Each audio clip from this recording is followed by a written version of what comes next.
Hey everyone, and welcome back. We're diving into some really cool research today about tau protein. Oh, yeah, this is a good one. It gets pretty complex, but we're going to break it down.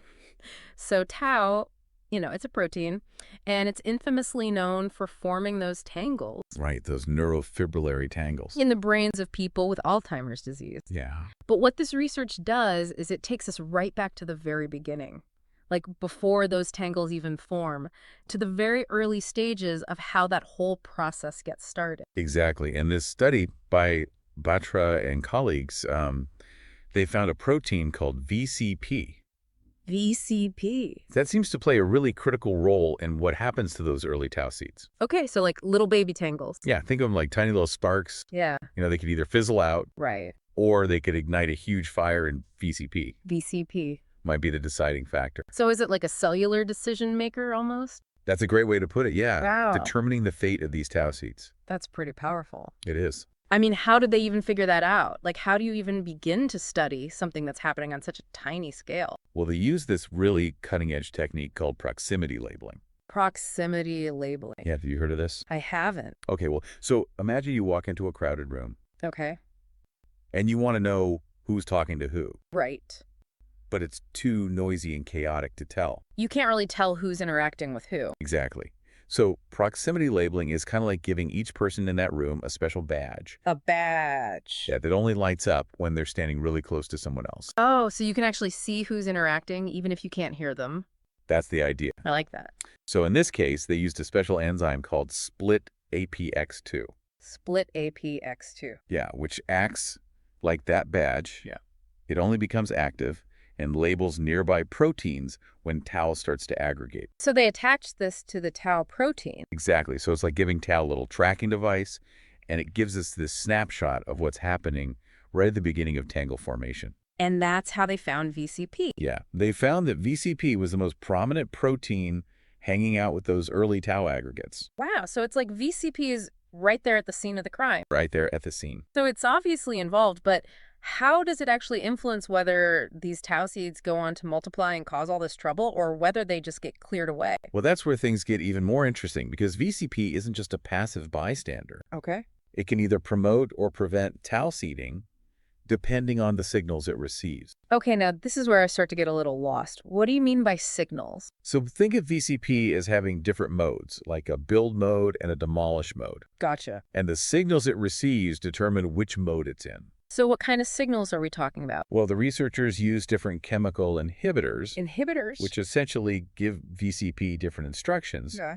And they found that these inhibitors had completely opposite effects. Okay, I'm with you. So one inhibitor called ML240 dramatically increased tau seeding. So that's bad news. It is, yeah. It's like handing VCP a hammer and nails it starts rapidly building up those tau tangles. Oh, yikes. But another inhibitor, NMS873, Okay.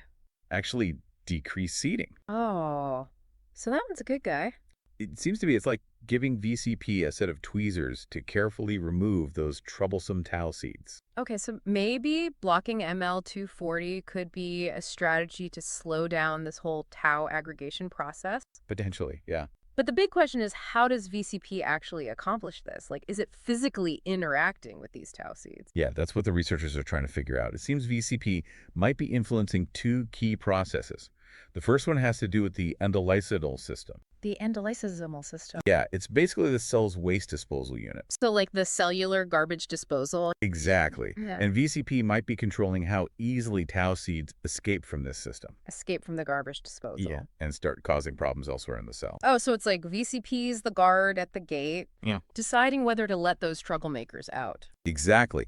And the second process has to do with how tau fibrils, those long chains of aggregated tau, are broken down or fragmented. Fragmented? Yeah. Okay. VCP might be influencing this fragmentation process, So it can either create more seeds, leading to faster aggregation. or it can shorten the fibrils, making them less likely to cause trouble. Right. So it's like VCP can either help those troublemakers multiply, Right, by breaking them into smaller, more mobile groups, or it can contain the problem. by keeping them in larger, less harmful groups. No. So it's a delicate balance. Which is a very delicate balance. And you mentioned that this whole VCP-tau interaction is incredibly time sensitive. It is. The researchers found that manipulating VCP only had an effect within the first 8 hours after those tau seeds entered the cell. So it's like a critical window A critical window of opportunity. where VCP's actions can really make a difference. Exactly. But hold on, we've been talking about VCP as if it works all alone. What about those cofactors that you mentioned? Ah, yes, the cofactor. Don't they play a role in all of this too? They absolutely do. VCP doesn't work in isolation. Okay.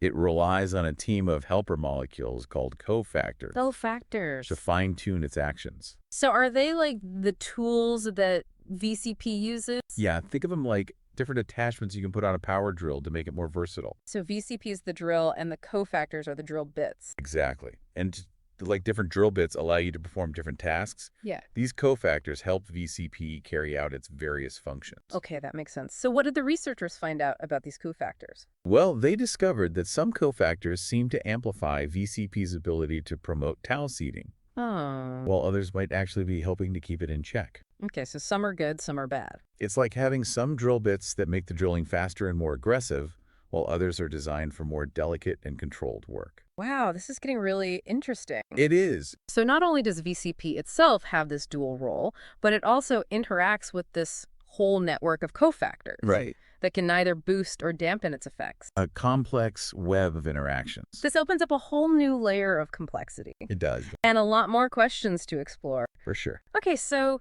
we know that VCP can either help or hurt when it comes to these tau tangles. Right. It's just like a double-edged sword. But then to make things even more complex, there are these cofactors. Yes, those other molecules that interact with VCP. And they can either boost or dampen its effects. Exactly. So where do we even begin to unpack all of this? I mean, there's so much going on here.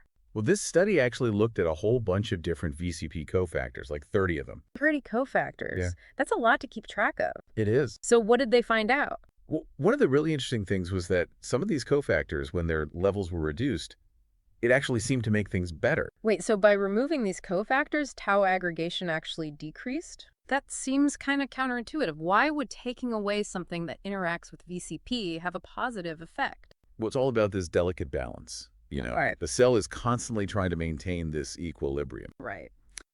And two of the cofactors, they looked at ATXN3 and UBE4B.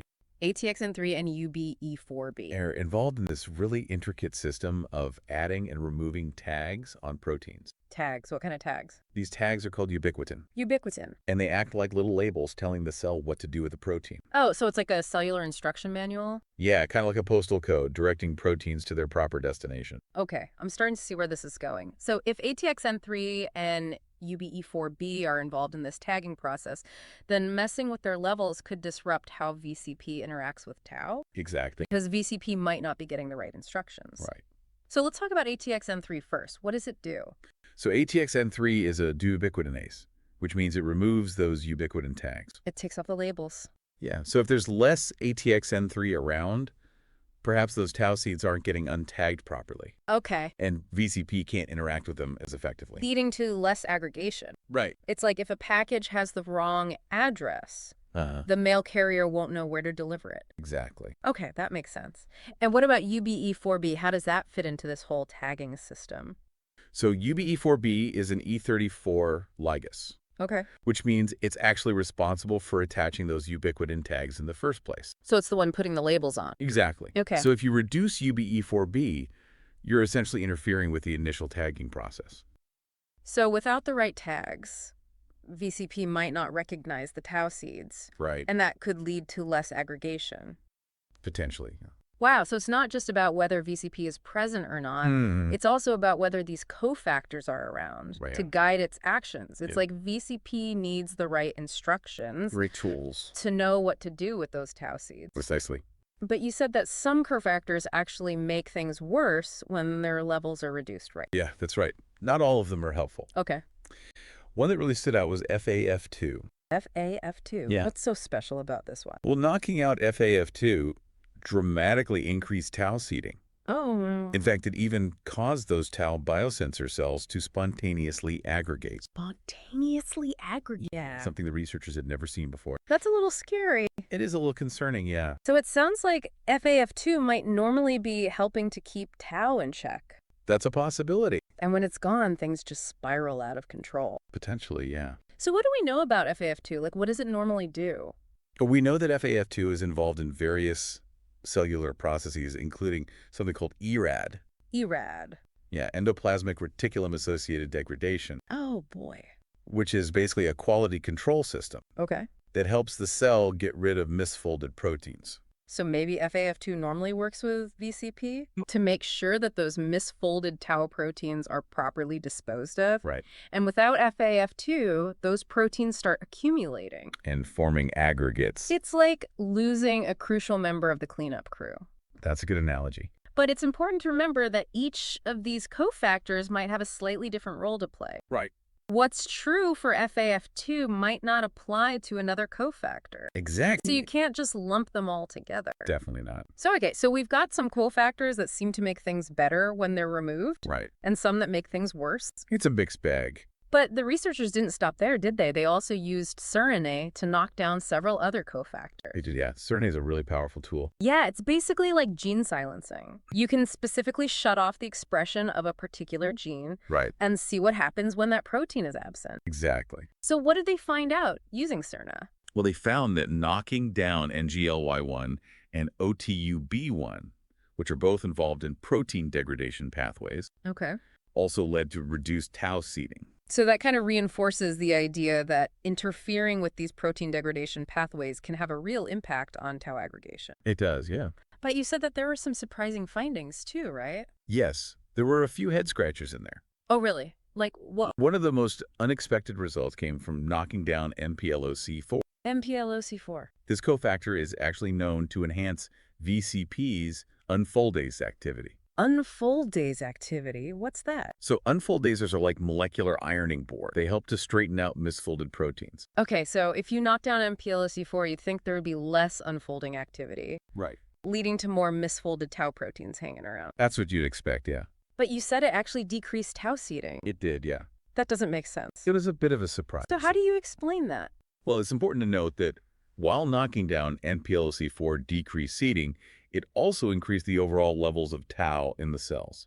Okay, so maybe NPLOC4 is involved in regulating tau levels in general, independent of its role in helping VCP unfold those misfolded proteins. Right. So it's like it's part of a different team Exactly. that's responsible for keeping tau in check. A different pathway. Okay, so we're seeing this really intricate web of A interactions, very complex system. with some cofactors acting like accelerators and others acting like brakes. It's a delicate balancing act. And it all ultimately determines whether VCP promotes or prevents tau aggregation. That's the big picture, yeah. It's crazy how much we're learning about tau aggregation I know, right? just from focusing on this one protein VCP, It really shows how interconnected everything is. and how much we still don't know Exact. about how the cell works. There's so much more to discover. But you know what I find kind of encouraging about all of this complexity? Oh. Is that it suggests there might be multiple ways to potentially stop these tau tangles from forming. Oh, I see what you mean. Instead of searching for like one magic bullet, Right. we could target different parts of the system. Multiple points of intervention. Exactly. That's a really good point. Do you think that understanding its cofactors could help us manipulate those signals? You mean the signals that determine which path VCP takes? Yeah, like could we reprogram it somehow That's a really interesting question. so that it always chooses to destroy the tau seeds? It's definitely worth exploring. Or maybe we could boost the activity of those helpful cofactors. Like ATXN3 and UBE4B, Yeah, the ones that seem to keep tau in check. potentially. It's almost like we're trying to hack into the cell's operator system I like that analogy. and rewrite the code to make it more resistant to tau aggregation. It's like giving the cell an upgrade. Exactly. And the really exciting thing is that this research suggests that VCP's role might extend beyond tau, Right, remember those other amyloid proteins? like TDP43 and alpha-synuclein, They're involved in other neurodegenerative diseases. like frontotemporal dementia and Parkinson's disease. Exactly, and the researchers found that VCP seems to influence their aggregation as well.